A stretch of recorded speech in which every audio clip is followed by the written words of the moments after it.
한국인 대학생의 캄보디아 고문 살해 사건과 관련해 경찰이 배후 조직과 공범에 관한 수사를 확대하고 있습니다. 이런 가운데 용의자 가운데 한 명이 2년 전 이른바 대치동 마약 음료 사건에 연루됐다는 주장도 제기됐습니다. 취재기자 연결해서 자세한 내용 들어봅니다. 김근우 기자, 캄보디아 살해 용의자에 관한 새로운 의혹이 나왔다고요? 그렇습니다. 캄보디아 등 동남아시아에서 발생한 한국인 대상 범죄를 폭로하는 이른바 자경단 텔레그램 채널에서 나온 내용인데요.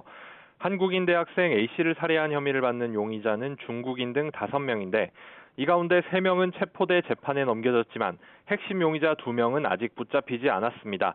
텔레그램 채널 측은 도피 중인 2명 가운데 1명이 지난 2023년 이른바 대치동 마약 음료 사건 관계자라고 주장했습니다. 이 사건은 범죄 조직이 서울 대치동 학원가에서 학생들에게 필로폰을 섞은 음료를 나눠주고 학부모에게 자녀를 신고하겠다고 협박한 사건인데요. 해당 채널 측은 이 용의자가 당시 국내로 필로폰을 들여오는 일에 관련됐다고 주장했습니다. 다만 경찰은 관련 내용을 전달받기는 했지만 아직 확인된 사실은 아니라고 밝혔습니다. 대학생 A씨는 지난 8월 초 캄보디아 범죄단지 인근에서 고문당한 뒤 숨진 것으로 추정되는데요. 경찰은 현재 통장을 비싸게 사준다며 A씨를 캄보디아로 이끈 모집책 1명을 붙잡아 송치한 상태입니다.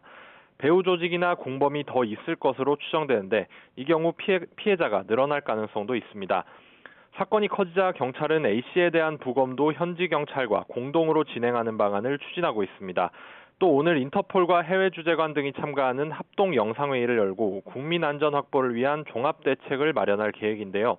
조만간 캄보디아 측과 회담을 열고 우리 경찰관을 직접 파견하는 코리안 데스크 설치도 논의할 계획입니다. 정부와 수사기관의 대처가 기대만큼 빠르지 못한 답답한 상황 속에 이른바 자경단까지 등장하면서 경찰이 어떤 대책을 내놓을지 주목됩니다. 지금까지 대구경북 취재본부에서 YTN 김근우입니다.